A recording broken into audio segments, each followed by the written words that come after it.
Gannavaram airport వద్ద మంగళవారం IndiGo విమానంలో గందరగోళం నెలకొంది. ల్యాండ్ అయ్యేందుకు రన్వేపైకి వచ్చిన విమానం మళ్లీ గాల్లోకి ఎగిరింది. దీంతో విమానంలోని ప్రయాణికులు ఆందోళనకు గురయ్యారు. విమానంలో చంద్రబాబు భార్య భువనేశ్వరి ఉండటంతో సోషల్ మీడియా ఈ వార్తకు ఎక్కువ ప్రాధాన్యత ఇచ్చింది. హైదరాబాద్ నుంచి విజయవాడకు ఉదయం ఇండిగో విమానం వచ్చింది. గన్నవరం ఎయిర్పోర్ట్కు చేరుకున్న ఇండిగో విమానాన్ని ల్యాండింగ్ చేసేందుకు పైలట్ ప్రయత్నించాడు. అయితే టేకాఫ్ సమయంలో విమానం చక్రాలున్న ప్యానెల్ తెరుచుకోలేదు. 2 సార్లు ప్రయత్నించినా ఓపెన్ కాకపోవడంతో పైలట్ విమానాన్ని మళ్లీ పైకి లేపాడు. ఎయిర్ ట్రాఫిక్ కంట్రోలర్కు సమాచారం ఇచ్చి ప్రయాణికులకు కూడా విషయాన్ని వివరించారు. సుమారు 20 నిమిషాల పాటు విమానాన్ని గాల్లోనే తిప్పి వీల్ ప్యానెల్ను చెక్ చేసుకున్నాడు.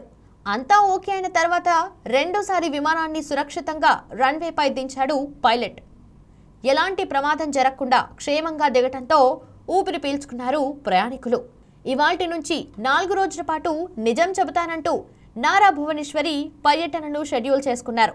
చంద్రబాబు అరెస్ట్ తర్వాత మనస్తాపంతో కొందరు చనిపోయారని అప్పట్లో యెల్లో మీడియా ప్రచారం చేసింది. ఆ కుటుంబాలను పరామర్శిస్తామని అప్పట్లో భువనేశ్వరి ఓ 2 రోజులు పర్యటించి సుదీర్ఘ విరామం ఇచ్చారు. దీనిపై తీవ్ర విమర్శలు రావడంతో మళ్లీ పర్యటనలు పునఃప్రారంభించారు. ఇవాల్టి నుంచి బాపట్ల, ఒంగోలు, నెల్లూరు జిల్లాల్లో భువనేశ్వరి పర్యటించనున్నారు. హైదరాబాద్లో చంద్రబాబు కుటుంబం జూబ్లీహిల్స్లో శాశ్వత నివాసం ఏర్పాటు చేసుకుంది.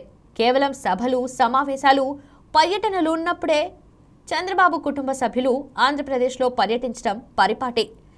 నిజం గెలవాలి పర్యటనలో భాగంగా ఈ ఉదయం హైదరాబాద్ నుంచి విమానంలో చంద్రబాబు సతీమణి భువనేశ్వరి వస్తున్నప్పుడు విమానంలో ఈ ఘటన చోటు చేసుకుంది. సురక్షితంగా విమానం ల్యాండ్ అవడంతో అంతా ఊపిరి పీల్చుకున్నారు.